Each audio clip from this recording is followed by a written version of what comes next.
the second Gender Equality Forum here in Brussels and online. Together with my entire team at the European Institute for Gender Equality, I am so happy to see you. Today marks the end of the 16 days of activism against gender-based violence, and very fittingly, it is also Human Rights Day. I am quite tempted to pick up where we left off 2 years ago at our first forum and from our commitments as later captured in my chair's statement. But today we are in a profoundly different Europe. A Europe still reeling from the realities of Russia's ongoing war of aggression against Ukraine. A Europe where democracy is on thin ice and women's rights, our hard-fought victories, are under more threat than ever before. And a European Union stepping into a new era with fresh ambitions, with a new European Commission and European Parliament, and a strategic agenda 2024-2029. Many people were concerned with the political shift to the right in the recent European elections. Many women are frightened by the prospect of facing this new reality. But I want you all to remember that EGE is still here to continue tirelessly championing gender equality and working with Europe's political leadership in every way we can. And we will never stop.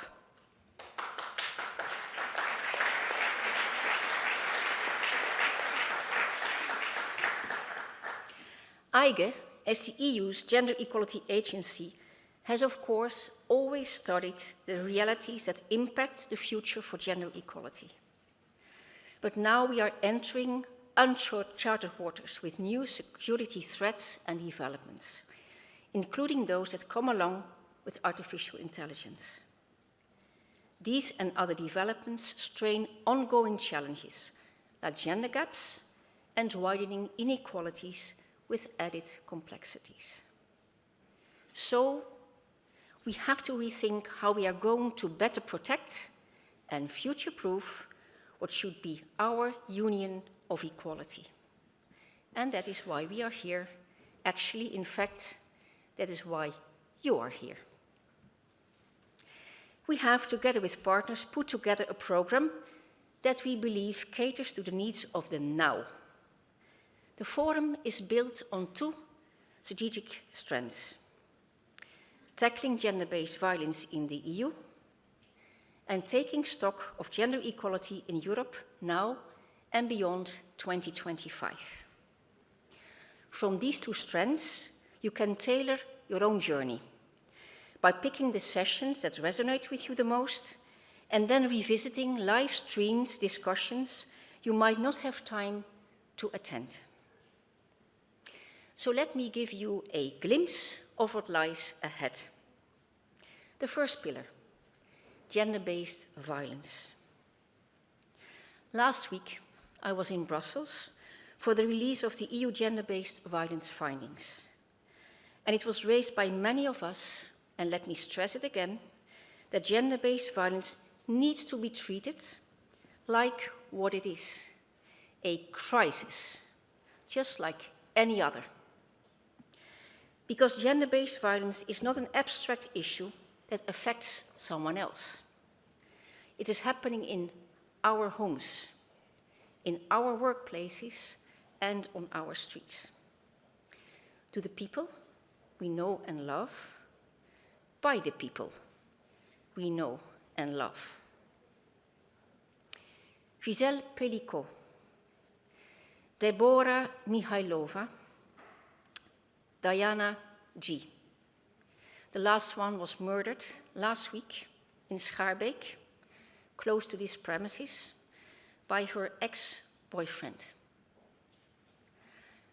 I'm really wondering how many more public cases and all the unreported cases will it take for the EU to get its act together to better prevent gender-based violence, protect victims, prosecute perpetrators, and support the rebuilding of lives? You will have the possibility to engage in many discussions on the GBV survey during our forum. Under the second pillar, we are going to take stock of where we stand with gender equality. You will soon hear, and it's very exciting, the latest Gender Equality Index results. And these findings, of course, frame the rest of the program under this pillar. I will give you a few examples.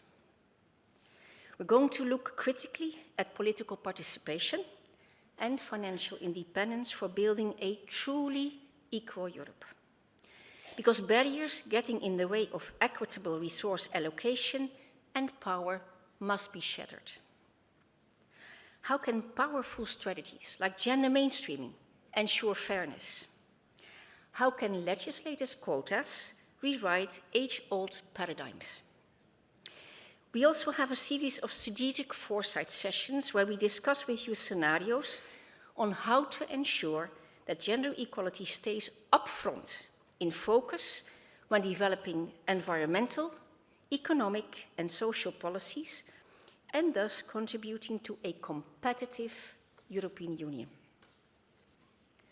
Artificial intelligence and green transition, two areas meeting in the middle more and more.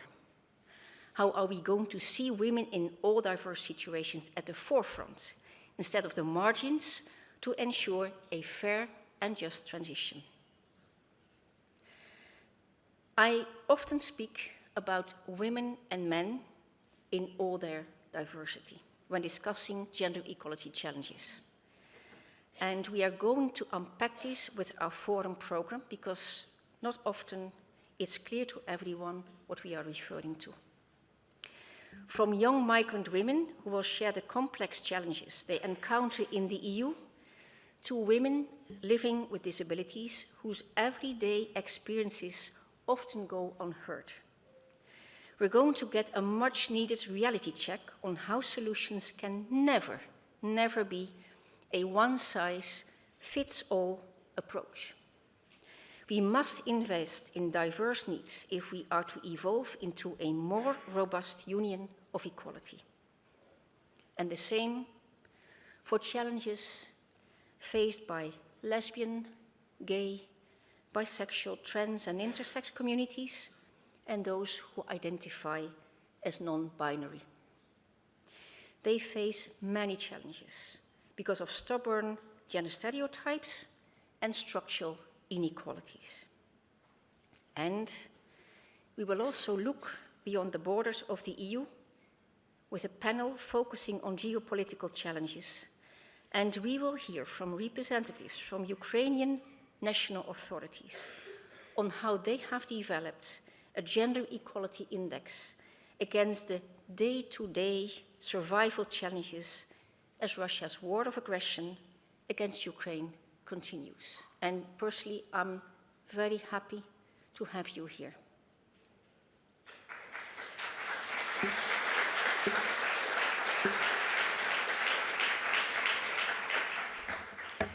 And why do these discussions matter more than ever? I'm sure that you have realized by now that this forum has a strategic place on this year's calendar. The Commission has announced a post-2025 gender equality strategy, as well as a roadmap for women's rights, the latter to be launched at International Women's Day 2025. And you know, this forum, I'm convinced, will support shaping these two documents. So we really rely on you for your good input. More specifically, the EU is going to ask itself these kind of challenging questions. And please take them also with you to your sessions and discussions today. How do we ensure Europe's prosperity plan for the future is inclusive in its foundations? how do we ensure that innovation is not just about technology, but about designing systems where women and underrepresented groups are leaders who enjoy equal opportunities and truly benefit from it? How do we ensure that no one, literally no one, is left behind, whether in the labor market, public spaces, or leadership roles? And how do we loosen rigid gender roles and expectations and bring more gender equality in our homes? And crucially, how do we make Europe a safer place for women and girls when 1 in 3 women still face diverse forms of violence? And this hasn't changed compared to the previous survey in 2014. And I think that's really awful. We need to hit the ground running with a mindset that gender equality is the solution, not an obstacle. Okay, back to the here and now. My team has gone to great lengths and efforts to bring a broad and diverse group of speakers and participants to this forum. We have done our utmost to reflect the diversity in the gender equality and human rights community, reflecting a rich diversity of thought. Our forum is both a place to listen and a place to be heard. In our rich program, we will be hearing from different perspectives and expertise on how we can build towards sustainable gender equality and a truly inclusive union of equality. And that brings me to our youngest participants. This is your forum as much as anyone's. Your future depends on the decisions we make now. And that is why I'm not just asking you to listen, I'm asking you to lead alongside everyone. We've worked with you for months in preparation for this forum, and we all owe it to your voices to make this forum a success. And also, a shout out to men and boys amongst us here. We need your ideas for positive allyship for gender equality, and how more men and boys can get involved in what ultimately benefit them as much as women and girls. At the same time, we also need collectively to do better to recognize the specific gender inequalities faced by men and boys. I'm wrapping up. To see you all off, let me leave you with what success looks like for me at this forum. And it's no different from the previous one, to be honest, because success looks like clear calls to action, based on intergenerational open dialogue and different sectors taking responsibility and committing to playing an active role. I'm asking you, what is the Europe you want? Or, as President von der Leyen put it, what kind of society do we want for our children and our grandchildren? It will take the disciplined and dedicated work of many, cooperating and collaborating at all levels for true gender equality and the union of equality that I know we can achieve if we double down on efforts. Let us make the most of our time together. Before I see you again here on stage tomorrow afternoon at the closing session, I'm pleased to announce that Commissioner for Equality, Preparedness and Crisis Management, Hadja Labib, will be joining us at the closing of today. Until then, have a great start to the Forum 2024. Thank you.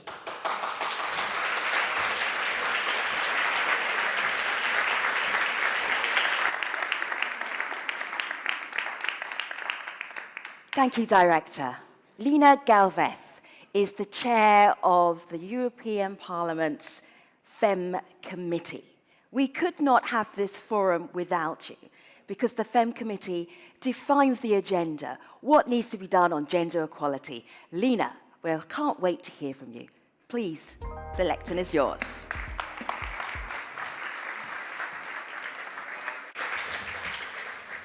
Well, thank you very much. I'm really very glad to be here to this forum, although it is coincident with the Gender Equality Week in the Parliament.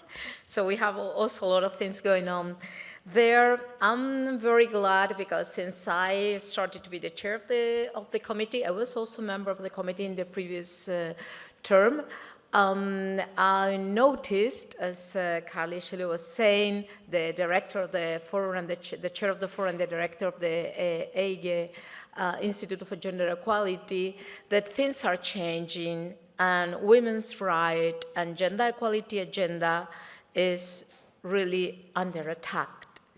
Now the FEM Committee is becoming, unfortunately, a kind of a cultural world place where consensus is away or a part of it. And we are listening more and more denial of gender equality, gender-based violence. We are listening more and more that the women should have the right to stay home because like this we will have, oh, Robert Vieron is here, our former chair. I inherited from him a bad moment, but anyway, so they are telling now to us that women should stay home in order to have more children, because having more children, we will have less immigrants, and that immigrants are the ones that are provoking the gender-based violence, even if the Pelico case is just an invention, or what we are seeing every day is an invention. So we have to be aware that things are changing. They are also even changing at the FEM Committee. So I'm really glad to see this room full of people, full of young people, especially because we will really need to work all together in order to combat this gender backlash. It is already very present. So don't be sad for that. Don't be, we really need to, as I said, to work together to look for what we are fighting in common and to be very strong in this moment. Otherwise, we will see a real gender backlash, which we don't want to see. In any case, as I say, I'm very honored to join you as a FEM committee chair, and also because today we will have the presentation of the Gender Equality Index, which is very important, especially for policy making, because in decision making we want to or we need to be informed, and we really need to do it with quality and good data, and of course it is what the EGE is providing us, as we will see the advances or not of gender equality with this index. And especially also because this year, this forum, it is focuses on violence against women, which, as we know, is too persistent. And we cannot call ourselves, I think, a democracy here in Europe if this gender-based violence keeps going on. It's like it is among us, and it is a kind of a huge democratic deficit. We cannot call ourselves a democracy with that. The latest European Union Violence Against Women survey that was mentioned before and conducted by EGEF2024 and Eurostat provide us with invaluable data. And it reveals not only the prevalence of violence, but also the barriers women face in reporting these crimes and lasting impact in their lives. This is very shocking. If you haven't seen it yet, I will invite you to do it, because it's really shocking how many women are not reporting. So our institutions are not really providing us providing them with the instruments we really need to make it, to fight against this violence. The findings also confirm what we already know, that violence against women affects all member states, all cities, and all regions. The rates of violence may vary, of course, and the awareness may vary as well very much. But the need for action is clearly needed across the entire European Union. No member state is really immune to these crimes. And as policymakers and advocates, I think there are also people from the academia, I'm coming from the academia too, for many years have been in the gender studies side and not on policy making. But it is our common responsibility, but especially for policymakers, obviously, to ensure that combating violence against women remains at the very top of the European Union agenda, because it's at the core of our fundamental values, something that sometimes people forget about it, but it's real at the core of our fundamental values. So this requires determination, collaboration, and unwavering commitment. We must take these results as a call for action, a real call for action, because together we must intensify our efforts to prevent violence, protect victims, and hold perpetrators accountable, ensuring that no woman in Europe lives in fear. This is very important. And the FAN Committee obviously is deeply committed to this. Let me begin with the Istanbul Convention, which remains the gold standard on the international stage for preventing and combating violence against women. The FAN Committee strongly supports this convention and calls on those member states, amazing that there are still some member states still going on without ratifying the Istanbul Convention. So we keep pushing them to do it. Every day we wait, it's a day too many for women who need its protection are really unsafe. The FEN Committee is also very proud of its work, and I'm very glad to have here Robert Biedron, that was the former chair, on the adopting the directive on combating violence against women and domestic violence. This directive, as you well know, it is vital to establishing robust measures for prevention, protection, and support for victims in the European Union. I want to thank very, very deeply everyone that advocated for the adoption of this directive. It was a collective effort, really a collective work. It was not only the Parliament, it was not only the Council, it was not also the Commission. It was a real collective work. And we are really very thankful to all of you for that common efforts. Now we have adopted the legislation, but the work has not ended. So again, we need all of you for that. Because we really need to be very active and with very open eyes regarding the implementation of the directive in every single country, also in some countries where it's not gonna be easy. And we need to work to keep working, ensuring that the definition of rape is consent-based, and we will manage. I'm sure we will manage to achieve it.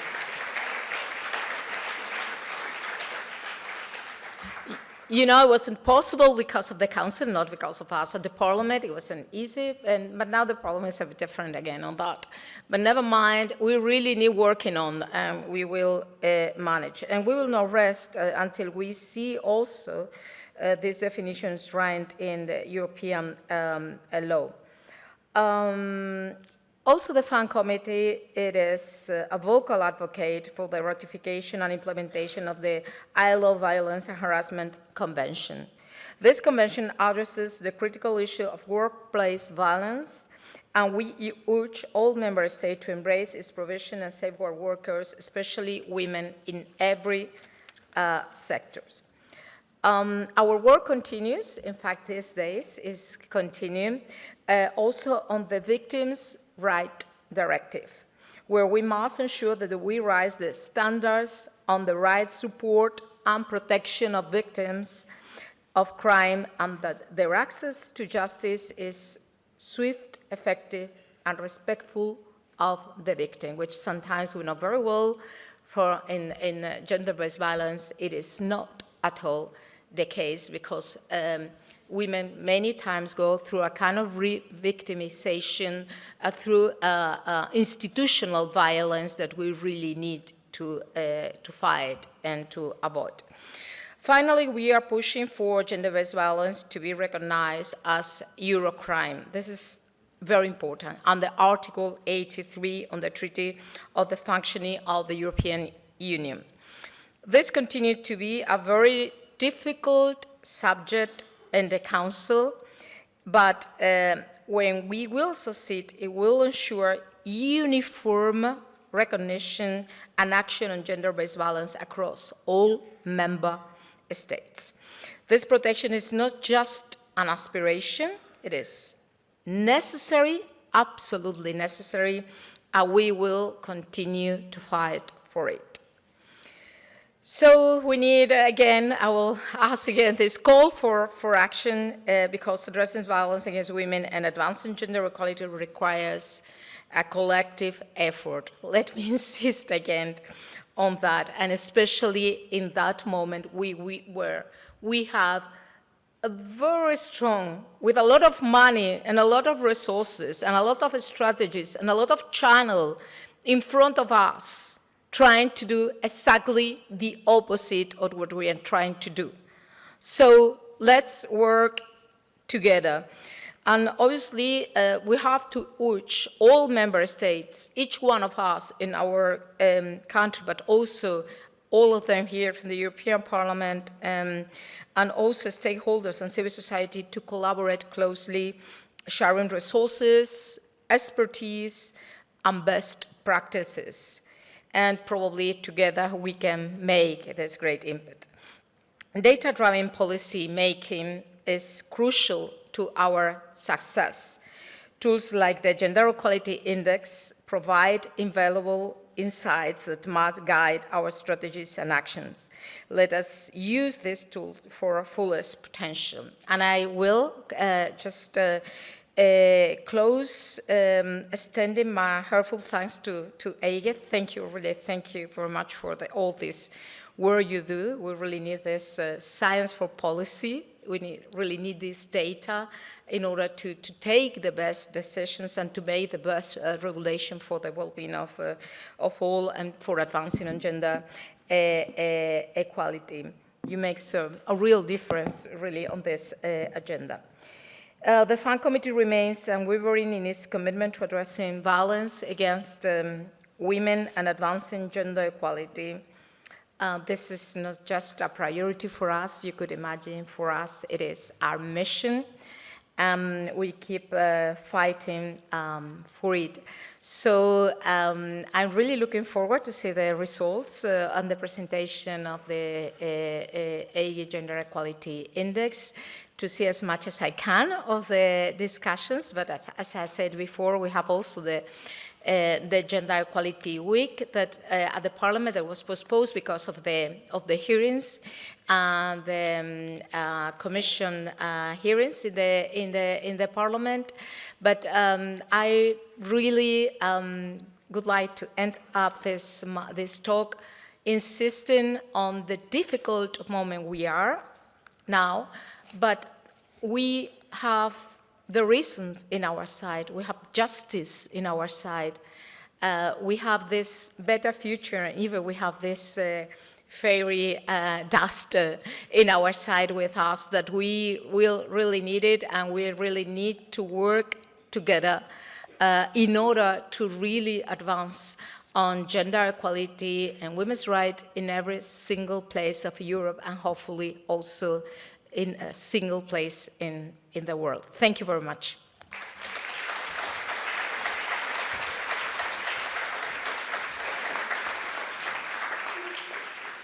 Lena, I love your pragmatic mantra, we will manage. I feel like if we all go on a rally together, what will we do? We will manage. That's being pragmatic. You will notice, I hope you will notice in our Gender Equality Forum, the young voices, the young input. Often in forums, in conventions, in gatherings, young people are put on the sidelines when they should be at the head of the table. We are doing that. They are on our discussion table in a very big way. The president of the European Youth Forum is Raresh Voiku, and he is the final opening speaker. Raresh, thank you.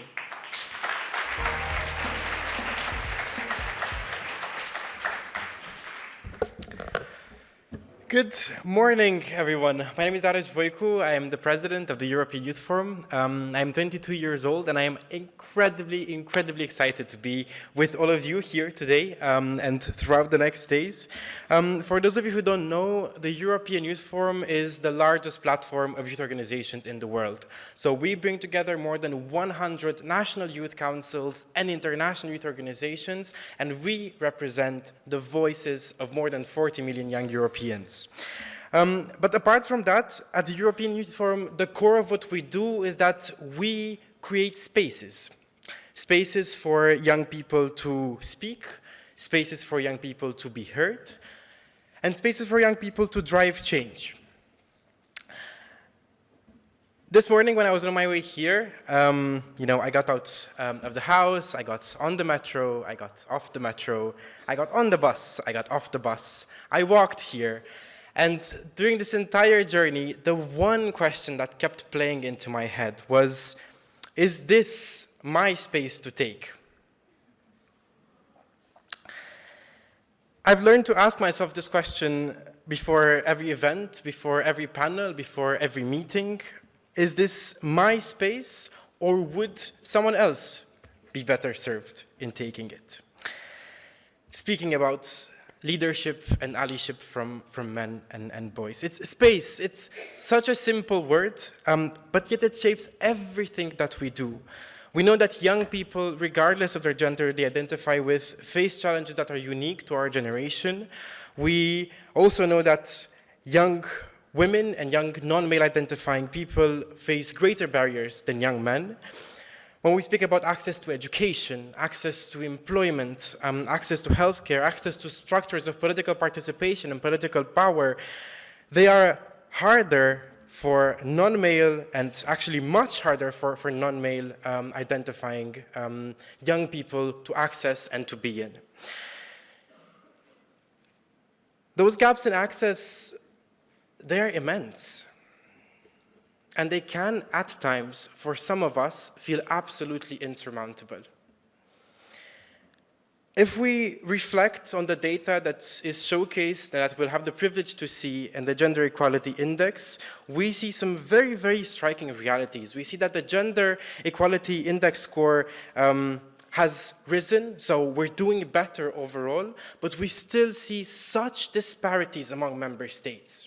And the mere concept, as the chair of the FEM committee was mentioning, that you are in a position where you don't have full access to your rights because of the member state that you live in, is just inconceivable and should be inconceivable to all of us. We know that access to power, access to political power, has increased by almost 20% since 2010. It's one of the highest increasing metrics for the Gender Equality Index. And yet, we see so often women and non-male identifying people in position of power being chronically underrepresented. We know that from an economic perspective, if this whole rights thing doesn't really speak to you, costs us hundreds of billions of euros every single year. We know that gender disparities and unpaid care work fuel cycles of poverty, fuel cycles of violence, fuel cycles of limited opportunities, especially for women and for young people. But you see, these gaps, they're not just statistics. That's the thing about them. They are spaces. Spaces that reveal where our society is falling short, where our policymaking is falling short. Spaces to speak, spaces to lead, spaces to thrive. if we use them properly. But then what do we do with all of this? It's so much, and it's all so bad, right? How do we take these gaps, the gender pay gap, the educational gap, the power gap, and transform them? I really wish I could give you an answer to this. But that would really render your participation here moot. So I would like to let you discover that. And the truth is, the work we have to do is complex, and it really takes all of us. Part of the answer, however, lies in reimagining those gaps as spaces. Because every gap we measure is also a space that is waiting to be filled one way or another, not with more inequity, but with opportunity, with inclusion, with hope. So we need to turn gaps into spaces, spaces for young people to step forward, to be heard, to lead. And our task is also to, when we sit here today, when we look at a gender equality index, to turn this data into action, to turn action into progress, and to turn progress into a future where every space is filled with equality and with opportunity. For that, what we need, and I say this as a data geek, is solid data. And I cannot stress this enough. We need policymakers who listen and engage in data-based policymaking as a responsibility and as a governing principle of how to do policymaking. And we need you as allies in this fight now more than ever. As we begin the forum, I really invite you to reflect on your spaces, on your own personal spaces, professional ones, political ones, and any other kind of space you can think of. How you can open them, how you can share them, and how you can create new spaces for those who need it the most. Make no mistake, this is a fight. It's a fight against monsters. Some of them are visible, and they're so incredibly ugly when we look them in the face, like gender-based violence. Some of them are a bit invisible and lurk in the shadows. But boy, oh boy, do we feel their presence every single day, like patriarchy, like misogyny, like structural inequality. The bad news, to defeat those monsters, it takes a village. The good news, you've got it right here. I would really like to thank EGEF for your leadership in bringing us all together and doing the fantastic work that you're doing with the Gender Equality Index, and not only. I would like to thank the sign language interpreters for making this event much more accessible, our amazing moderators, and all of you, and good luck to all of you in this upcoming 2 days of discussions, hope, and finding reason and sense for our spaces. Thank you so much.